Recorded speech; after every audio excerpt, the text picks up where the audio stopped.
Mackensi, if you could say it out loud, why did you choose journalism? So I have always been in journalism since my freshman year of high school. I did it because it was, I had like a cool teacher. And I found that I really love to write, more so kind of in a narrative sense, like descriptive imagery, creative writing. I always loved that. And then I really found a passion for listening to people's stories and not only telling them, but giving people a platform so they can tell their story. And I do come from a position of privilege that I definitely recognize. And like I said, I want to use my platform, my writing skills and my reporting skills to be able to give people a voice.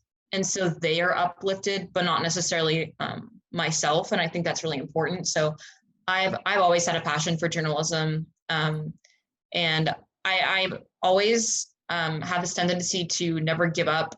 And as far as like not giving up on a story, something I'm trying to chase. And I think it's really important to me, especially like Brandon was saying, kind of the polarization of media. I think it's more important now than ever to really, really tell these important stories, and for people to continue to have a voice, to continue to be heard in a society that is so, berated by mainstream, front cover, 2-minute news. And I think that's really important. So that's probably why I love it so much. Yeah, man, thank you. And Brandon, you said something, both of y'all kind of hitting on it, but you said something that is critical right now. Is because we do, like I'm alluding to what Mackensi said, just those 2-minute versions of stories, but we caught up in all of this fake news, as they call it. Yeah. But you said the truth telling. Right. Like that, I love that. Like when you can tell the truth and be objective about something and really just shine a light on it. And so I want to talk about that. Like with Mr. Fred. Like how did Mr. Fred, how did that story find you? Yeah. I'll give you the short version because if I give the full, it's gonna be 7 It's gonna be so I think this was something that fell in my lap because I had maybe proven myself capable of writing a story of this nature. That's what I'll go with. My editor's on here, and I mean we've talked enough, so I think I'm telling this the correct way. I wrote a really cool story my last year at TCU for their newspaper and for online about Martin Luther King Jr. coming to Fort Worth in the late 50s. He was invited by the first Black graduate of TCU's Divinity School.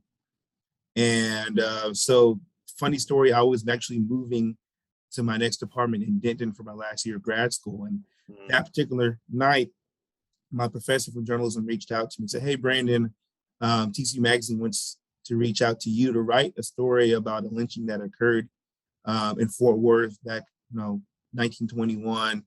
The guy's name is Fred Rouse. You should check it out. Let me know if it's cool if they reach out to you." I said, "Absolutely." And so, that's when I found out they had read my story that I wrote about Martin Luther King. And so from there, I said, yeah, I'm going to write this. I did my research. I was definitely, flabbergasted, right? To not growing up, I didn't live in Fort Worth, but to grow up around Fort Worth so much because of my mom and TCU and to go there. And I graduated. Mind you, I'm at UNT, about to be my second year of grad school. So all these years have passed. I'm still familiar with TCU and with Fort Worth. And I'm just now finding out about the lynching that happened in the downtown and the you know what I'm saying? That to me was ridiculous because I was writing about social justice all my time. Yeah. And we can get to that and why I didn't find out for all those years. But began to do my digging, began to conduct my interviews with the people that I needed to talk with. They continued to pour into me. And then it just so happened that after I turned in my first draft, people were like, wow, this is huge.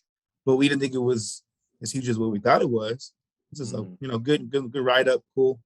But then one day I'm getting ready to head on from class to go back to my apartment, and I get a call saying, "Hey, you need to pick up this phone right now. We found out the grandson of Mr. Fred Rouse is alive, and he lives like in Mansfield. For context, you know where Mansfield's at.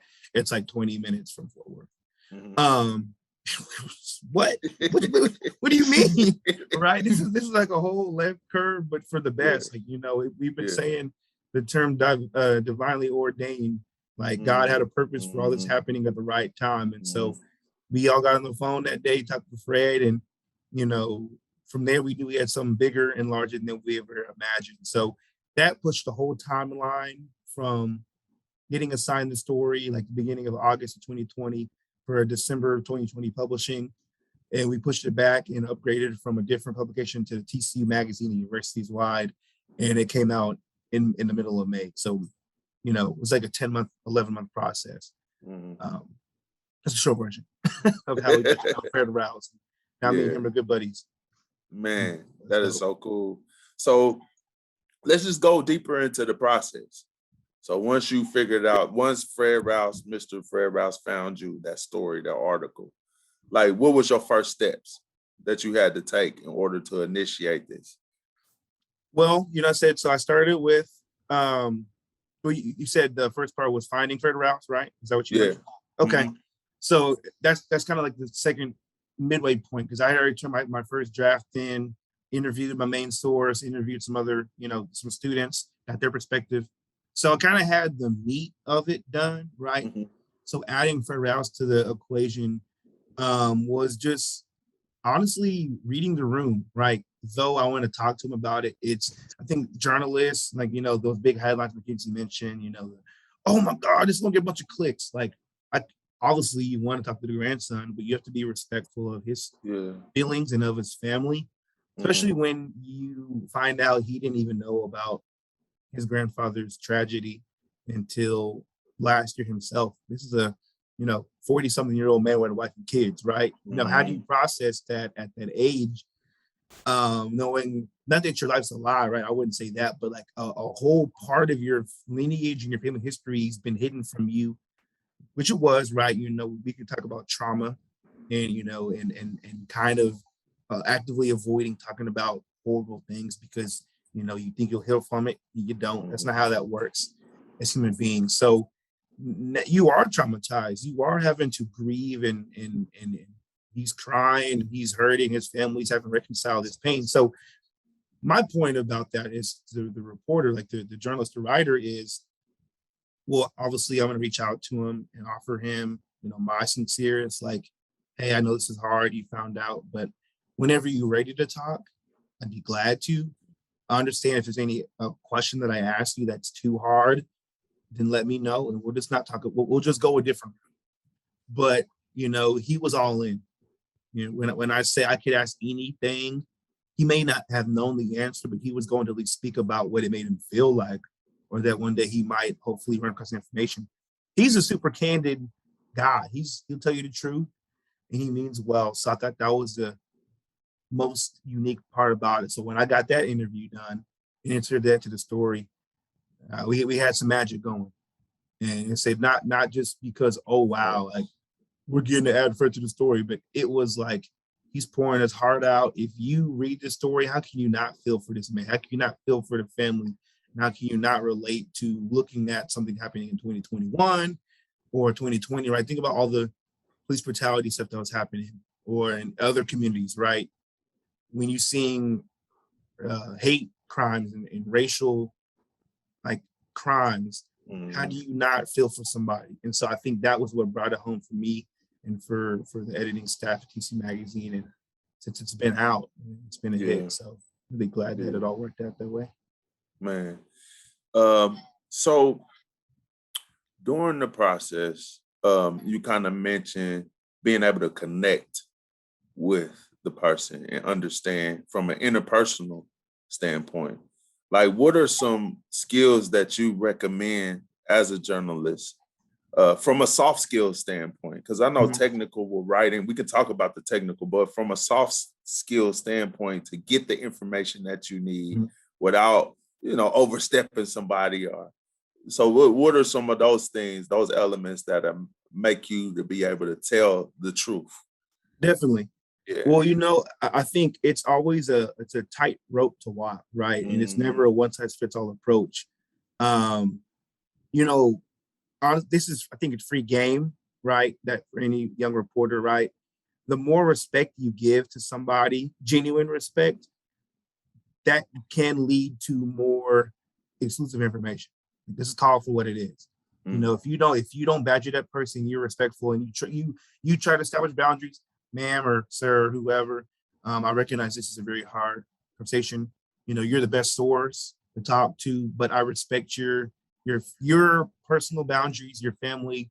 So whatever I can ask, I'll take that for right now. And maybe I have charisma, maybe I have charm. I don't know. I'm not saying particularly with Fred, but in the past, when I wrote other stories, that has worked. And I mean well. I know obviously you're trying to get that hit, you're trying to get that sound bite, that quote, but don't purge that source or that person just because you're trying to get that, right? You can end up burning your story because you kind of built a wall. So if that makes sense. I think a second part of that too is journalists are taught, right, like don't ever get too attached to a source. I've heard from lifelong journalists, there's going to be some people that you end up becoming friends with or that you'll talk to 30-40 years down the road, but not everybody's going to be that. So I think it's just you have to, it's case by case scenario. And if that person is really candid and sincere and you also approach them with that same respect, then maybe it works out to where you can call your source a friend or a brother-like figure. I mean, I can call Fred that way too. Been to his house, met his family.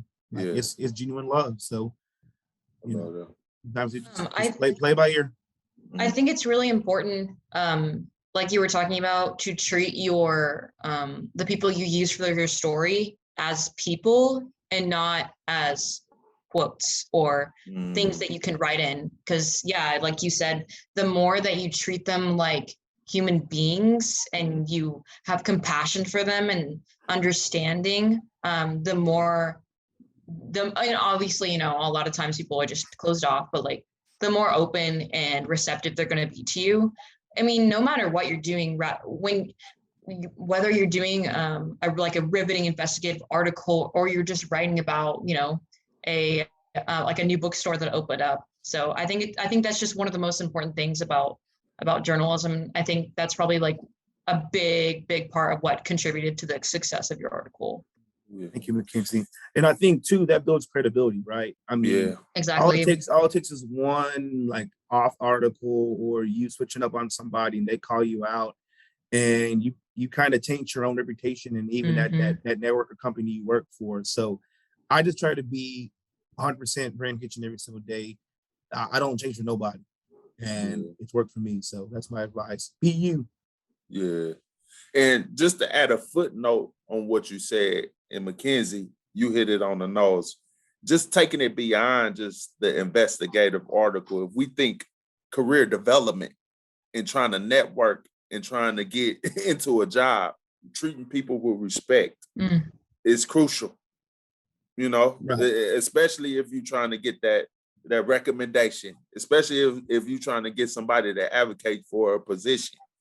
That's one thing I'm talking about is treating people with respect. So and being personable. Be personable. And just to add a footnote to that. You was about to say something, Mackensi? Oh yeah, I was just gonna say like just being like personable and like really, like Brennan said, like being yourself and not putting on a facade. Like, oh, I'm so-and-so journalist. Like, no, first off, you're a person trying to listen and understand their perspective, no matter what, first and foremost. And I think that's really, really, really, really important. Right. You treat a source, you treat a source well, and they have a positive reaction from your experience with them. They may give you another source. Oh, hey, I got this homeboy, right? But you don't get that if you come across as arrogant or ugly, or I'm just trying to get my story, I got to turn this into like, no. Exactly. Prioritize their life first, and then your work. I know it's hard to do that, but you got to try your best. Yeah, and I genuinely can validate for you two guys when y'all say that, because even just the email exchanges that we have is very respectful. It's very kind. It's like, man, I would want to do everything that I possibly can to support these two individuals just based off of the email communication. So this can when we talk about transferable skills, this can transfer over to all areas. So just to kind of piggyback to the story, what was the emotional weight? Because you said it's important for us not to attach ourselves to the source, but with Mr. Fred Rouse, that it's easy for us to kind of fall into being emotionally invested, in something that was so tragic. It was so gruesome. It was tragic. It was difficult. It was hard. So how did you manage your emotions and that attachment to the story? That by far was the hardest part of the process, right? I think personally, right, as a Black man myself, think about, so when I got that assignment, that's late summer 2020. Like, we're in the middle of George Floyd. We're in the middle of Tatiana Jefferson and Breonna Taylor and all those people. I'm out in the streets protesting myself. Trust me, I was out there in Dallas. I was in Fort. I was in Arlington. I was in Denton protesting. Right, I almost got shot one time in Denton, to be honest with you. But so I have to go watch the news on these days. I'm on social media, and that's weathering on my body. That's not fun. And whether you're Black or not, anybody with a conscious soul recognizes how hard that was. So now I got this assignment, and I'm having to learn about a lynching. That's also not, you don't want to, spend your days and hours reading about lynchings. That's dark energy. And then you meet the man himself, right? He was the grandson. He carries the same name. His name is Fred Rouse III. And so when you recognize, wow, though he never knew his grandfather, he feels that pain. We always talk about how, like, pain is embedded in our DNA. It is transgenerational. It is. And then something that stuck with me that Fred said is, it so happened to happen to my family, but it could have happened to anybody else's family. You know what I'm saying? And so as I'm writing on the different days that I would sit down and write after class or after work, and get the edits back and suggestions, some things on the news I see, or just having to read about the Ku Klux Klan or about Fred Rouse's demise, it weathers on your brain and you get emotional. Like, there were days I legitimately couldn't write. Like, I cleared my schedule. I got my homework done. I got this done so I could just focus on my TCU Magazine story. And I get my computer, and it wasn't writer's block. It's not I couldn't think. It's not that I couldn't write something. I just didn't have it in my heart that day. Mm-hmm. And I said, I just got to sit down and play Xbox or do something that's a stress reliever, because in some ways I felt a responsibility to tell the story. So, like, that is stress in itself, but then I'm having stress for other reasons related to the content of the story. So yeah, there were times where I just couldn't write. And, but, ultimately we got through it. And I want to thank, my editor. I mean, I guess I could say her name. Carolyn's on here. Carolyn College. She's the editor, director of TCU Magazine. And she helped push me through this process because it was not easy at all. So kudos to her and everybody from TCU who gave me support. So, man, that is so. Thank you for that honesty and transparency, and authenticity. Because when we talk about the process, that's one thing that we got to talk about. With the process, it do embed emotion and mental weight that you have to carry. So thank you for being honest with that. So just with the story, like, if you can just rattle off a few, skills that students might need whenever they are going through this process of conception to publishing. What are some key things that they need in order for them to manifest their goal? I think patience. Because I mean, this was like a long form type of story that, I knew I had months to work on. It was going to be a long process. So understanding that you do have to do multiple, and I say multiple, I mean, like, I think if we could do an official tally, it might have been version like 98. Like, I mean, not like a rewrite of the whole story, like a cut a whole section, but like just the tiniest updates and having to reach back out to your main source, reach out to Fred, reach out to the student, or, just to make sure everything is, because think about it. I turned my first draft in September, right? Yeah. It got published in May. Yeah. So how much some stuff does stay the same. A lot of things change too. Yeah. So that means you have to be diligent in maintaining those relationships. So that's the first thing I think of, patience. Second is being malleable with what suggestions you're getting, trying to figure out what holes are in the story. It's not a bad thing, right? It doesn't mean you didn't do a good job writing it. It's just like, what else is not there? What hasn't been told? And that's taking feedback and criticism, like, hey, I think this is more important to focus on this. Or when you get the information from the fact checker, who's a third party, I don't really know what you meant by this, or can you back this up? Can you prove to me this is fact? Right. So now you got to come with your research. This is really where, think about, I'm a basketball fan, right? Like the work you do in practice, it's over the game. You know what I'm saying? Yeah. You can't write something on the page because it sounds good. Yeah. You have to hope that you have done your research and that it's there and you can back it up, because, with a magazine of this nature, how many people it goes out to across the world, you're bound to get different readers who like what you're talking about, who don't like what you're talking about. But I don't care. I care less about that. Is it factual?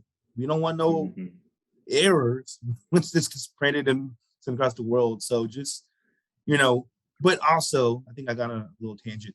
Just being mindful of, hey, what have I not talked about yet? Don't be complicit in, okay, this is looking good so far. Keep pushing yourself. And that, so we started writing these sidebars that address, like the media coverage and challenging the narrative of what happened and what was recorded in the newspaper in 1921.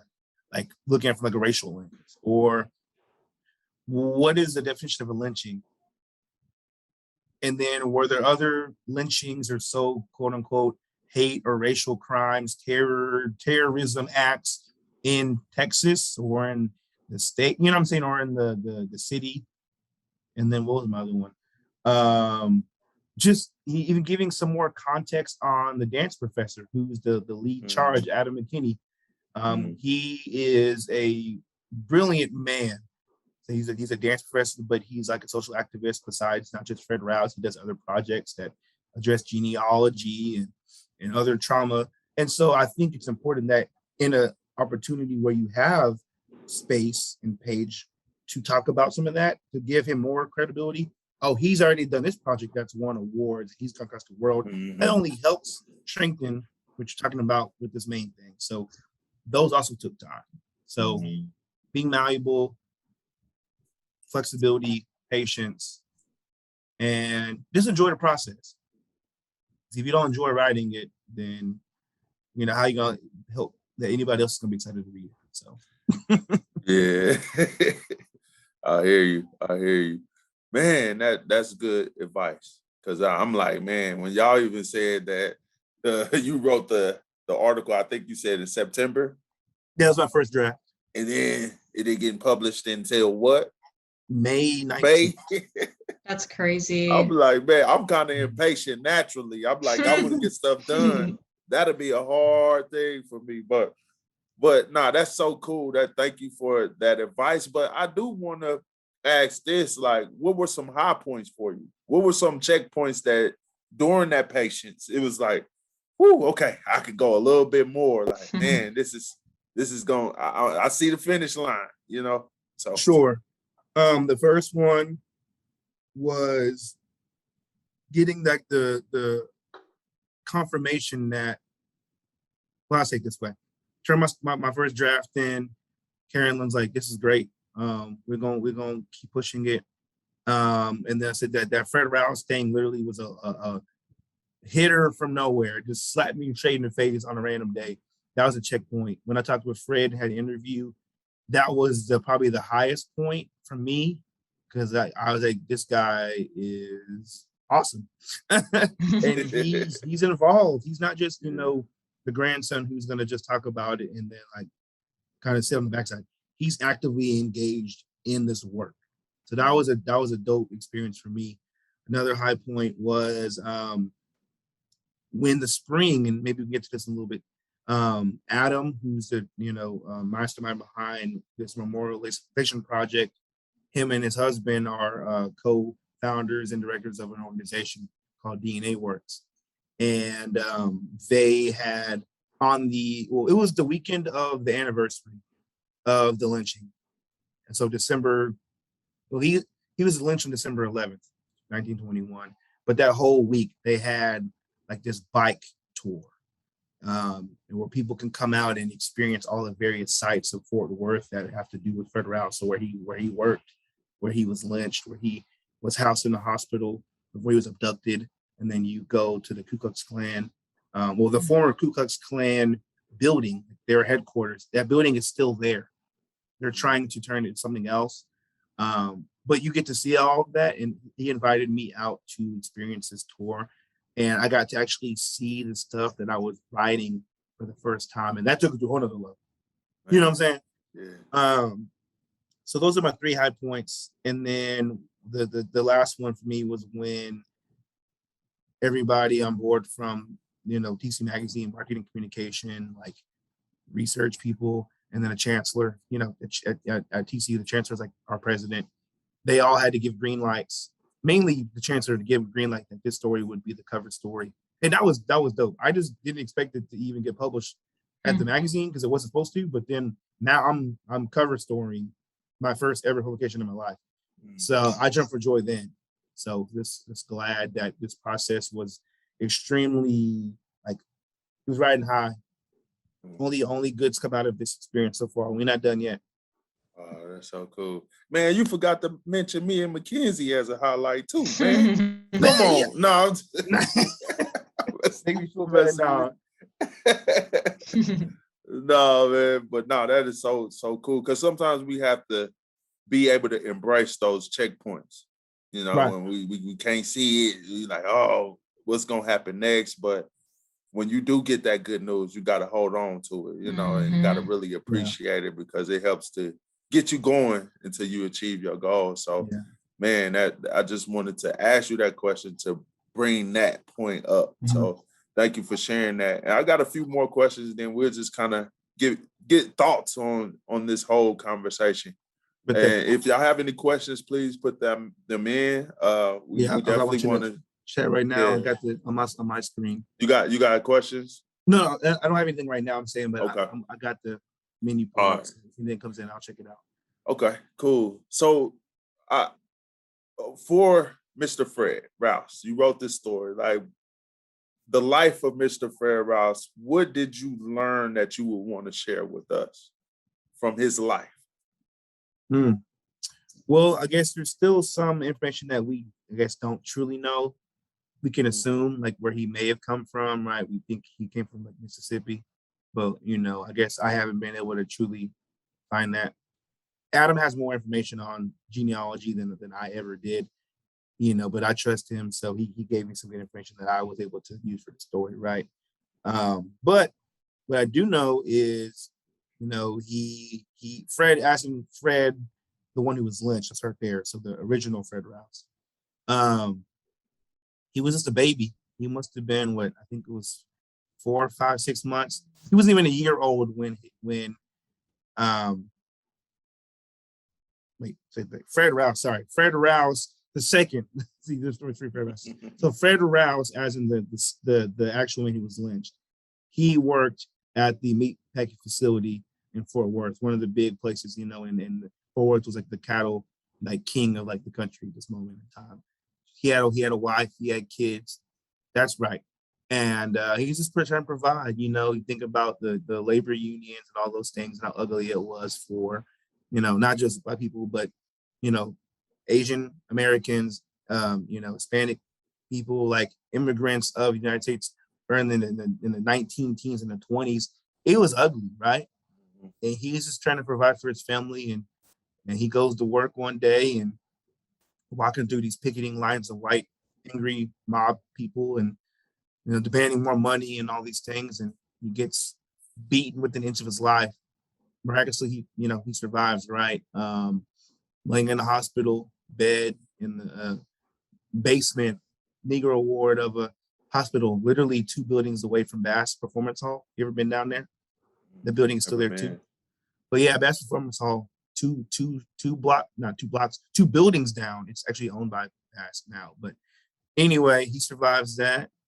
And then, the mob, white men came a couple of days later when they found that he was still alive, and they went through the hospital, felt on the back of his head, because they had fractured his skull in 2 places. So they knew they could locate him that way amongst all these random people in hospital. And within 15, 20 minutes of them abducting him, he's lynched. So that's where Fred 2 comes in. He was about 6 months old when his dad was lynched. And I'm sure his mom, rightfully so, was mortified. How could you not be? And so she sent him and another child to like Houston area, Palestine, out there, and kept one son with him. But that's kind of how we talk about displacement, right? And Fred 3 comes in the picture. He's born and raised in Houston and Palestine area. He's in these, East Texas areas, thinking his whole life, oh, I'm from Houston, from Palestine. My folks is out here. But his dad never shared with him because it was so traumatic. His dad knew. Fred 2 knew what happened to his dad, but you don't share it with your son. Mm-hmm. And so now you're a 40-something-year-old man, and you're like, wow, and this is exactly how it happened. He was on the couch with his wife watching TV, and they're like, there's gonna be on the TV, the news, there's gonna be a memorial for Fred Rouse installed in the city, hopefully soon. His wife goes, wait a minute, that's your name. Mm-hmm. Mm-hmm. Something's not right here. And they go and do some, genealogy, ancestry.com, all those things. And she discovers a birth certificate, I believe it was, that said Fred Rouse, Fort Worth. So that's kind of how that all took place. As far as Fred 3, I won't get too much more for time purposes, but he's a very genuine guy, super cool, really mellow. His voice, he has a really low voice, as in like not like low. Sorry, his voice he talks real quiet. You got to really listen in to hear what he's saying. But he has power in his voice. He has fierceness in his voice, and so just to hear him talk is inspiring in itself. And like I mentioned earlier, he's directly involved with this memorialization and the fight to honor his grandfather. I mentioned DNA Works, and there's another organization, Tarrant County Coalition for Peace and Justice, also chaired by Adam McKinney. And Fred decided to join the executive board and get involved with it. And so they're working on the plans in order for this December, which will make the 100th anniversary.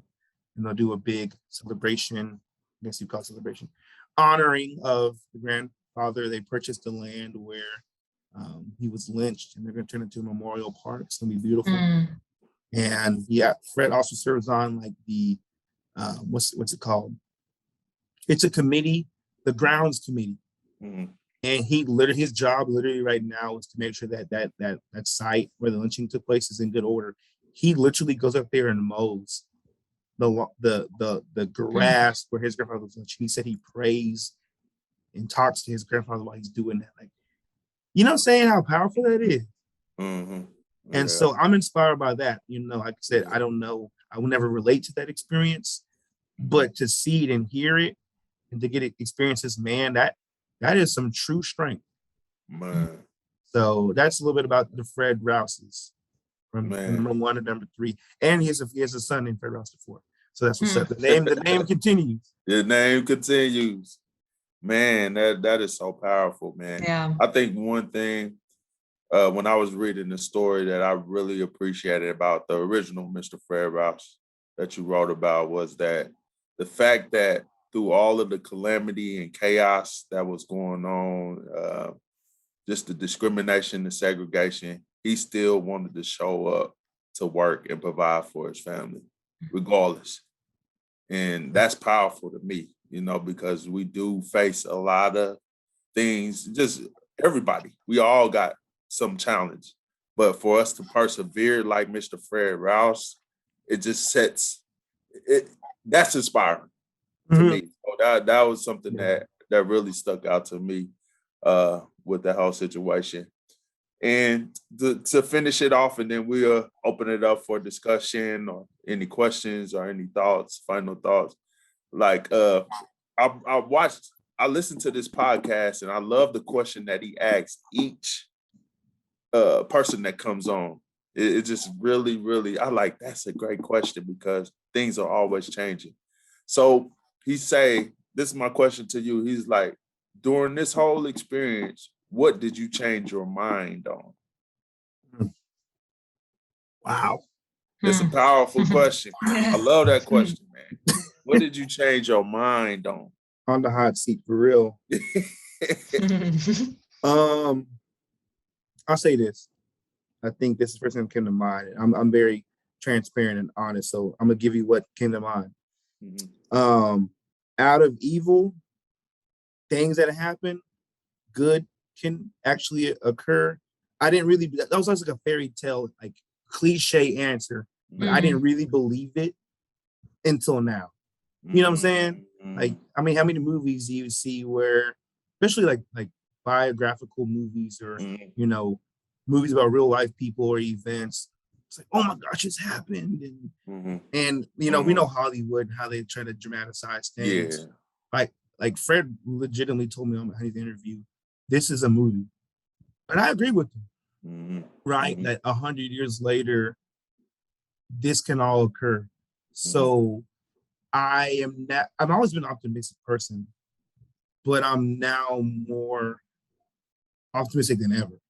You can't tell me nothing isn't possible now. After this past year that I've experienced, I said, I hope it doesn't have to take ugliness like this, but if this can all occur and people can come together, and I think this is what you would call restorative justice, then yeah, I'd say there's more work to be done. I'm gonna keep saying that when we have to get to the 100th anniversary here on December 11th. Definitely when more information comes available, I'll share it because I want people to show up, right? Show love. I mentioned that former Ku Klux Klan Hall, they're working really hard to acquire that building and turn it into an arts museum and a community healing center. Like, if that happens, that better be a movie. We better see some Oprah Winfrey on here, some Steve Harvey. I better see Obama come out. You know what I'm saying? like in the, what I'm saying, in the same year that we celebrated the 100th, anniversary of the tragedy of Black Wall Street going down, right? Like, it's not just happening in one place. It was happening everywhere. We just didn't find out about it until now. Right. And that's the part about investigative reporting is you can bring truth to light. You can bury some of those things. You can bring some of those things that were buried. And it's hard to face, but I'm a big believer that if you don't acknowledge true history, you're bound to repeat it. So I'm not going to sit there and say the Ku Klux Klan is thriving again, but I think the ideologies of Ku Klux Klan are still relevant. I believe the hate is still just as much as powerful as it ever was. I believe that there's division, obviously, but I'm gonna be a change agent. I'm gonna be a positive influence. I'm gonna be somebody who isn't afraid to put his mind, body, and soul on the line. My ancestors did it. If I got to go out swinging, I'm gonna go out swinging. So I love that, man. I love awesome. That. That's awesome, man. Wow. So that's a great way to end, this part of it. And like you said, truth to power, hence the light switch. Turn it off. Light switch. Yes. And, just the big responsibility that journalism students have. When you become professional and you become in that role, that responsibility that you have to tell the truth is huge. So Yeah. It's a huge privilege. It's a privilege. It's a huge privilege. Yeah, I love that. A huge privilege. So with that being said, we can open it up. What's your thoughts, Mackensi? You've been taking it in. Come on, what is your thoughts? I don't know. I just liked hearing Brandon talk. I was kind of captivated, honestly. I don't know. I think you're right. Like, it's such a huge responsibility that we have, because I don't know. I think from my perspective as a student, I do have a different label than like professional journalists. And I don't know. I think it's really important to kind of, I guess, I don't want to say manipulate. I'd say like use your label, not necessarily as like a professional journalist, but more as like as a student, and someone who's willing to learn. And you could say that we're all students. All journalists are students learning from their sources. Like you always learn more from them than you ever do from anything you learn in college, Yeah. And it is such a huge privilege to just get to hear these stories and take them in, and to have the privilege to write that. I think that's incredible. And it's something I definitely aspire to do in the future, because like, it's such an honor to hear this historical tragedy kind of turned into like justice and so much love. I don't know. It's so emotional, I think. And it's like, it's just, it really weighs on the heart, like you really have to decide what you want to do with this. And you have to be careful because it's glass. It's so fragile, like you don't want to like leave it on the shelf so you never touch it, but you also don't want to shake it around and throw it so for the world to see, and then it'll just shatter, its image will be ruined. So I think it's really, really, really pivotal that, you cherish it and you hold it close to your heart, because if you don't, it'll shatter. And I think that's such a big responsibility. Mackensi, you nailed all of that. To where, let me say this. This will, I think, will help bring it home for y'all. Me and Carolyn kept saying the entire time, like, of course we want the TCU community, we want viewers and alumni to be pleased with this article. But if Adam, his husband, and mainly Fred Rouse III and his family are pleased by this story, we know he did the right thing. Exactly. And so, like, I remember when it first came out, I put it, I was obnoxious on social media, Facebook, LinkedIn, Instagram. I'm emailing family from different parts of the country. Like, I'm just wildfire. And I was getting some pretty good comments, maybe because it's family and they felt obligated to do so. I'm just kidding. But like, friends were texting me and calling me, and we were talking about it. And I was very appreciative of that. Trust me. I was like, thank you so much. And we'd have a little discussion. But none of that carried the same amount of weight as when Adam, Daniel, and Fred called me and left me messages and said, you did this. Right. And that was like, okay, all the weight on my shoulders is over. And mind you, let me finish by saying, I hope that people don't look at me and go, oh, wow, Brandon did this. I don't even like that. I don't want people to think, oh, I'm super high-headed. Like, I don't want the glory and the fame and the credit for this. I just amplified. Journalists are the microphone. They're the vessel for telling story. That's right. I'm blessed that I got to write the story, that I was the one to do this. But when Fred and Adam and whoever go talk to Oprah or go talk to the president and they get to Clan Hall and do this thing, I'm just gonna be in the background. Yeah. My mom's gonna be there. We gonna be there. Y'all come out. But I don't expect, nor do I want to be center stage cutting ribbons. I just want to be there to watch it. I'm gonna be a fan with my little phone, take pictures. But that's Adam and that's Fred's glory to experience. Yeah. But if I help them get there, then that's a blessing. That's how I look at journalism. That's the way it should be. I love that. That's so cool, man.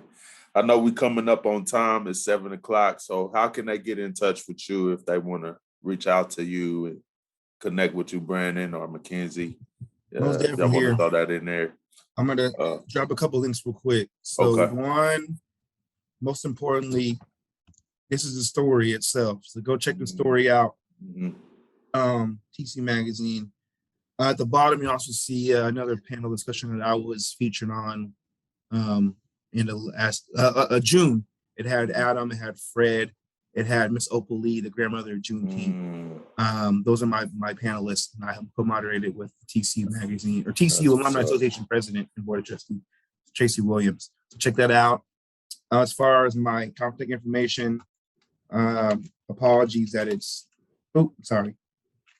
It should be EDU. That's my SMU, my work email. If you ever want to hit me up about like whatever, I'm a big fan of partnerships. I know like this is UNT like career center event, but how cool is it that y'all talked about what I did at TCU? Like that's two universities like low key collaborating together, and I work at SMU, so it's like university exception going on. So if you're down for a community service or like opportunities for leadership or to talk about journalism, talk about this and that, I want to partner with you.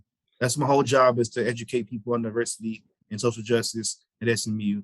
And I think the more we get more people involved with the community and then, the Metroplex, the better. And also, if you hit me up, I can also give you insight and information about the anniversary and the celebration, what that looks like come December. So yeah, thank you. Stay in touch. All right. Mackensi, you got? Yeah, okay. I'll go ahead and drop my LinkedIn, and then I'll go and put my email. Just if anyone wants to talk to me, like any students want to reach out to me, about communication or like investigative journalism, or just want to chat about like how much journalism means to you, I think that'd be great. And I'm always looking for people to, like kind of further my passion with. Whether that be like you write about arts and culture or you love news or sports, I think it'd be really important. And I really value everyone, and I love listening to everyone's stories about how you got involved in journalism or like what you're working on right now, and I can collaborate with you. So yeah, I dropped my email, and then I dropped my LinkedIn if anyone wants to check my work out. I'm actually an opinion writer for NT Daily at the moment, and I'm going to be transitioning to investigative writing come fall. So I'd love to for you to check out my work. And yeah, I'm really excited to work with y'all and hopefully communicate with y'all. Yeah. So thank you guys. Again, I'm Eric Green. I'm going to continue doing this work, bringing people to you, bringing programs to you. My goal is, I'm definitely going to continue working with Mackensi, because we have been working together to put things like this to the forefront, so y'all can chew off and eat off of it and get nourished. So we're super excited. I think you mentioned the video, so if I'll get with Brandon, get the recording.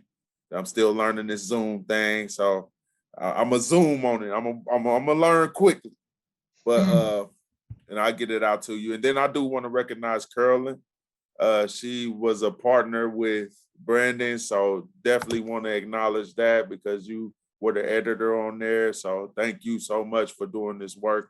It's an Adam, honor. director, we appreciate you. It's an honor. So with that being said, peace.